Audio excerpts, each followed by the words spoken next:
Patrick Mas, vous êtes historien et président de l'association belge napoléonienne. Alors Waterloo, c'est le coup de poker d'un Napoléon qui veut reconquérir son empire après une série de défaites qu'il avait forcé à abdiquer. Pourquoi est-il impératif pour les Britanniques, les Hollando-Belges, les Prussiens, les Autrichiens et les Russes de stopper Napoléon à Waterloo? Pour les Alliés, le but est de protéger Bruxelles, d'empêcher Napoléon d'arriver à Bruxelles. Or, l'objectif numéro 1 de Napoléon en juin 1815, c'est d'être le plus rapidement possible à Bruxelles. D'où les manœuvres combinées des Prussiens et des Anglo-Néerlandais pour stopper Napoléon sur l'acte de Bruxelles. Quelles seront les conséquences géopolitiques de Waterloo?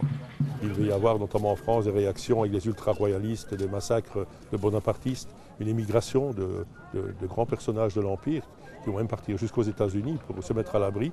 Mais l'impact surtout, c'est le coup de départ à une quantité de mouvements nationalistes qui va générer, qui va voir le jour au fil des années à travers l'Europe.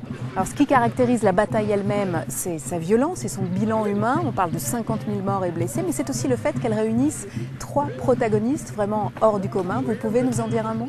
Nous avons d'un côté Napoléon, bien sûr que tout le monde connaît, il ne faut pas le présenter.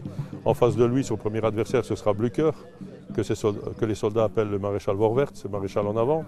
C'est un guerrier qui a 73 ans à l'époque des faits. Il a plutôt, on dirait aujourd'hui, la tête près du bonnet.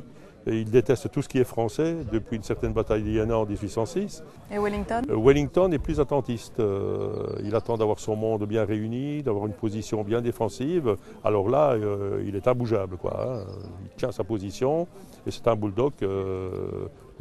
Il ne sait pas, il n'aime pas manœuvrer.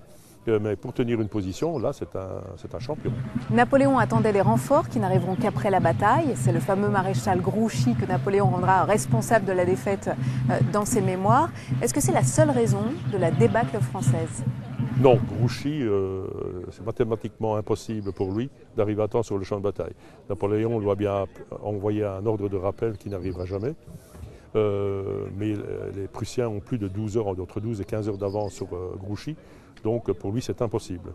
Quelles sont les autres raisons de la défaite? Les autres raisons de la défaite sont simples. Napoléon a un excès de confiance.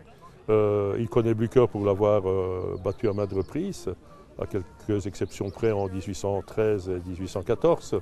Il ne connaît pas Wellington. Ses lieutenants l'ont affronté en Espagne.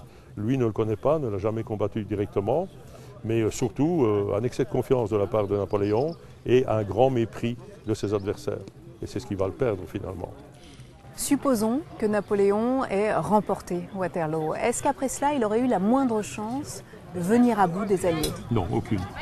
Aucune. La décision prise à Vienne le 13 mars 1815 de mettre Napoléon au banc de la société, ennemi de l'Europe. On déclare la guerre à Napoléon et pas à la France. Les armées d'élite, avec le roi de Prusse, l'empereur de Russie, l'empereur d'Autriche, qui vont marcher sur la France vers la mi-juillet, et encore plus d'1 million d'hommes qui se préparent à déferler sur la France. Les Alliés seraient allés jusqu'au bout, jusqu'à ce que Napoléon mette genou en terre et soit pris. Patrick Mas, merci pour votre éclairage. Merci beaucoup.